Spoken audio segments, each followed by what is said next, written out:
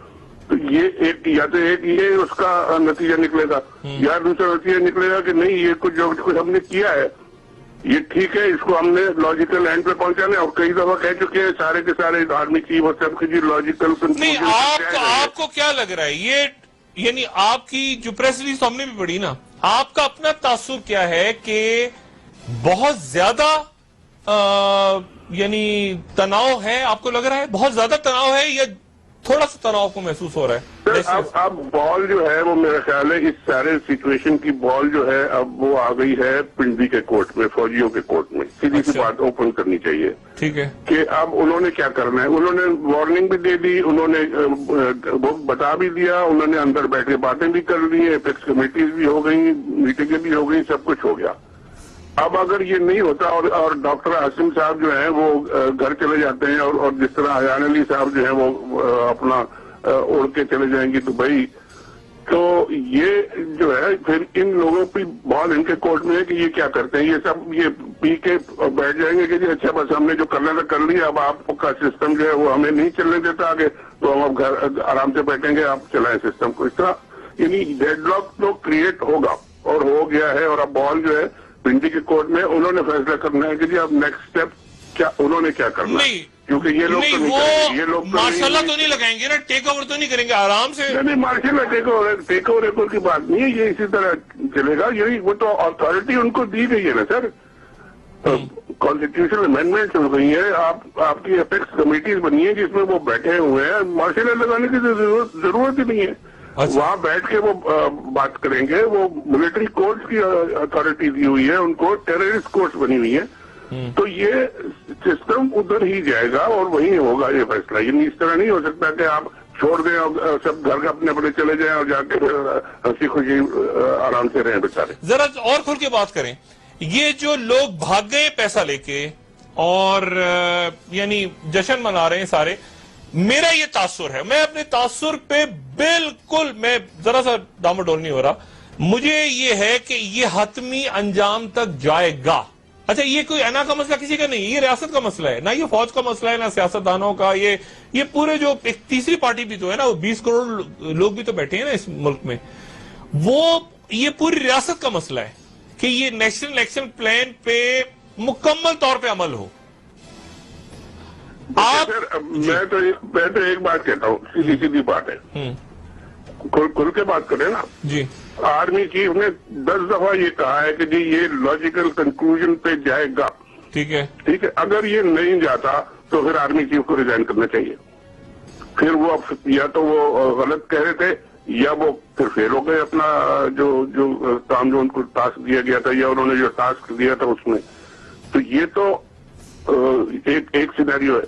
Logical conclusion پہ جائے گا, اگر لے جائیں گے تو پھر یہ سیاستدانوں کی ایسی تیسی ہوگی, پھر یہ تیار ہو جائیں. اور اگر یہ راستے میں رکیں گے تو ٹکراؤ ہوگا, اور ٹکراؤ ہوگا تو پھر آپ سمجھ لیں کہ اس کا مطلب کیا ہے. اچھا تو نہیں, تو ٹکراؤ سے بچنے کا طریقہ, ٹکراؤ سے بچنے کا طریقہ یہ ہے کہ کچھ لوگوں کو جو چور ہیں, ڈاکو ہیں, لوٹ مار کیا ہوا ہے, ان کو قربان کریں, ان کو آپ اسی سسٹم کے تحت ان کو سزائیں دیں. نہیں, اگر حکومت دیکھیں نا, ایک ایان علی اور یہ ان کو نہیں کر سکے. نہیں پورے دیکھیں, پورے سال کا اسیسمنٹ اگر کریں نیشنل ایکشن پلان کا, تو اس میں آپ کو نظر آتا ہے وزیرستان, اس میں آپ کو نظر آتا ہے فاٹا, طالبان. باقی تو ایک ایان علی نے پوری قوم کو, یعنی ایان علی اور ڈاکٹر عاصم ایک ساتھ. مجھے ابھی کسی نے دبئی سے کال کیا کہ جی جشن منایا جا رہا ہے, کہ یار بات سنو, تم اتنی بڑی بڑی باتیں کرتے ہو, ہماری ایک مکھی کو تو تم مار نہیں سکے اور ہم اس کو چھڑا کے لے آئیں گے. آپ ہمارے مگرمچھوں کے پیچھے پھر رہے ہو. آپ کون سی دنیا میں رہتے ہو؟ کس کی بات کرتے ہو؟ کون سے بوٹ والے، کون سے وردی والے، کون سے یہ والے، وہ کون سے والے؟ ہم یہاں بیٹھ کے اینٹ سے اینٹ بجا رہے ہیں، یہی ہم اینٹ سے اینٹ بجا رہے ہیں جو ہم نے کہا تھا کہ بجائیں گے. اچھا میں کہا جی ابھی تو آپ صحیح کہہ رہے ہیں، اس کے بعد جو ہوگا پھر بعد میں دیکھیں گے، ابھی تو آپ بالکل ٹھیک کہہ رہے ہیں. اچھا نہیں لیکن نہیں دیکھیں نا، لوگ تو عام پبلک جو ہے وہ تو پوچھ رہی ہے نا کہ بھائی اب یہ کیا ہے بھائی، ایک سال کے اندر وہ تو آپ نے زبردست کر دیا، ادھر آپ نے فاٹا کے اندر مسائل ہو گئے، یہ کر دیا وہ کر دیا، بومنگز ہو گئی، پھانسیاں لگ گئیں، یہ ہو گیا، ادھر سارا کچھ ہو گیا. اب اس طرف جو ہے اچھا آج بھی منی لانڈرنگ ہو رہی ہے، آج بھی پیسہ جا رہا ہے، آج بھی یعنی کیسے؟ اچھا حکومت تو ہے نا الیکٹڈ، بات تو یہی ہے نا، یہ دونوں طرف جو ہے وہ ایک ریزالو ہے، دونوں طرف ایک ڈٹرمنیشن ہے کہ جی ایک کہتے ہیں ہمیں لاجیکل کنکلوژن تک جانا ہے، دوسری طرف کہتے ہیں ہم نے ان کو ایک قدم آگے نہیں بڑھنے دینا اور رکنا بھی نہیں ہے، جو چوری چکاری ہم کر رہے ہیں اس میں ہم روکیں گے بھی نہیں. دونوں اپنے اپنے مشن پہ کھڑے ہوئے اور کر رہے ہیں جو ان کو کرنا ہے. اب بات یہ ہے کہ کریڈیبلٹی 45 ارب روپیہ مزید قرضہ لینے کی آج درخواست ہوئی. جی 45 ارب ملک پورا قرضے پہ چل رہا ہے، وہ تو سارا کا سارا ہر چیز کے لیے قرضہ ہوگا، وہ نیلم جیلم کے لیے بھی قرضہ ہوگا، LNG کے لیے بھی، تو PNG سب کے لیے وہ قرضہ لے کے کام چلائیں گے اور پھر بھاگ جائیں گے. قرضہ جو بھی اس کو دینا ہے دیتا رہے، وہ تو چھوڑ دے، وہ تو ایک الگ ہی چیپٹر ہے. لیکن سوال یہ ہے کہ یہ جو ایک ڈیڈ لاک آ گیا ہے کہ جی آرمی کی انہیں بار بار کہا ہے کہ ہم اسے لاجیکل کنکلوژن پہ لے کے جائیں گے. اب اگر وہ نہیں لے کے جا سکتے تو پھر اس کی کون پوچھے گا ان سے بھائی، اور ان کا جواب دینا پڑے گا ان کو کہ جی آپ کا لاجیکل کنکلوژن کدھر گیا. اور جو کھڑے ہیں کہ جی ہم کہیں نہیں جانے دیں گے اس کو، ہم یہی کرتے رہیں گے. لیکن ٹائم وہ دیکھیں نا، میری بات ہوئی ابھی پیپلز پارٹی کے چھوڑنے کا ٹائم آ گیا، ان کو پکڑنے کا ٹائم آ گیا، کہہ رہے ہیں کہ جی آخری سال کیسے آپ لے لیں تو وہ ٹائم تو یہ بالکل آ گیا، پہنچ گئے، وی آر دیر. اب یہ چھوڑیں گے یا پکڑیں گے، دونوں میں سے ایک کام ہوگا نا، اور یہ انہی دنوں میں ہونا یہی ٹائم ہے. اچھا اور نہیں، میاں صاحب مالٹا جا رہے ہیں، پیرس جا رہے ہیں، آرمی چیف برازیل سے واپس آئیں گے، پھر کیا میٹنگ ہوگی دونوں کی، پھر کیا مطلب کیسے، مطلب واٹ نیکسٹ؟ وہ تو ان کی میکینکس تو ہوگی کوئی نہ کوئی، دیکھیے وہ تو کرنا پڑے گا ان کو. اور وہ میاں صاحب یہ نیشنل ایکشن پلان اور یہ اس طرف جائیں گے یا زرداری صاحب کی بات سنیں گے؟ میاں صاحب کہاں کس طرف جائیں گے؟ چودھری نثار چلے کھل کے، چودھری نثار کی سنیں گے یا اسحاق ڈار کی سنیں گے؟ ابھی تک تو زرداری صاحب کی بات سن رہے ہیں نا جی، یہ تو نظر آ گیا نا، آپ نے دیکھ لیا کہ جی وہ زرداری صاحب کو جو ہے نا وہ پورے کے پوری جو 12 بکسوں کو جو آپ نے تصویریں دکھائی ہیں ابھی، کسی سب کو نہیں پتا کہ یہ 12 بکسے تھے، وہ کہتے ہیں ریکارڈ ہی نہیں ہے. بھائی کون سی عدالت نے پوچھا کہ یہ 12 بکسے کہاں گئے؟ وہ کون سے وکیل سے پوچھا کہ کس کے پاس لے کے تو آؤ، اس میں کیا تھا، کیا نکلا اس میں، کیا پیسٹری تھی، سب لوگ کھا گئے. شاہین صاحب آپ کو یاد ہے کتنی مشکل سے یہ فوٹیج بنائی تھی؟ آپ بھی تھے اور میں بھی تھا، اور ہمارے کتنی مشکل سے ہم نے، آپ کو یاد ہے؟ بالکل یاد ہے. اور یہ فوٹیج جو بنی تھی اور اس کے بعد ایک چیز ریکارڈ پہ آ گئی، اب وہ ہے ریکارڈ پہ موجود ہے، کوئی نہ کوئی تو ریسپانسبل ہوگا اس کا کہ وہ کدھر گئے. وہ ریکارڈ ہی کوئی نہیں ہے. کیا مطلب ریکارڈ نہیں؟ عدالت نے منگائے تھے کہ یہ 12 بکسے لے کے آؤ. یہ کون سی عدالت کی بات کر رہے ہیں؟ یہ جو پورا ریگ جسٹس آپ کا جوڈیشل سسٹم ہے سارا کا سارا ریگ کیا ہوا، اس کے تحت ریکارڈ نہیں. اچھا ریکارڈ نہیں، ہم نے تو خود دیکھے ہیں بکسے جو آپ لے کے جا رہے تھے اور جا کے نیب کو دیے گئے، وہ نیب کے پاس نہیں ہے کیا؟ چوری ہو گئے کیا؟ بتائیں کون سی دن چوری ہوئے، کون چرا کے لے گیا وہ؟ یہ سب یعنی ایک فساد ہے جو کہ کھڑا کیا گیا، اور یہ آپ کو نہیں چلنے دیں گے. یہی بات ہے کہ یہ چلنے نہیں دیں گے، یہی کام کریں گے. یہ اب دوبارہ اپیل میں جائیں گے، وہاں پہ بھی جا کے کہیں گے کہ ہمارے پاس تو کوئی ڈاکومنٹ ہی نہیں ہے، اپیل بھی ریجیکٹ ہو جائے گی، پھر آپ اپیل بھی نہیں کر سکتے. حکومت ہے نا، ٹھیک ہے. نہیں تو یعنی نہیں تو میاں صاحب اگر سنیں گے اسحاق ڈار صاحب کی، یعنی اسحاق ڈار سے مراد یہ کہ وہ سنیں گے زرداری صاحب کی، تو پھر اس کے نتیجے میں یعنی پھر کیا ہوگا؟ مطلب واٹ نیکسٹ؟ پھر وہ کہیں گے نیشنل ایکشن پلان کو بند کر دیتے ہیں ہم. دیکھیے واٹ نیکسٹ یہی ہے کہ جی رینجرز نے پکڑا تھا ڈاکٹر عاصم کو، رینجرز کا کام ہے ان کو پروزیکیوٹ کرنا، ان کو کیفر کردار تک پہنچانا. جو ثبوت جمع کیے ہیں رینجرز نے، وہ رینجرز نے کیے نا، میں نے تو نہیں، آپ نے تو نہیں کیے، انہوں نے لے جا کے دیے. اب اگر ان کو وہ چھوڑ دیتے ہیں تو رینجرز کی کیا پوزیشن رہے گی؟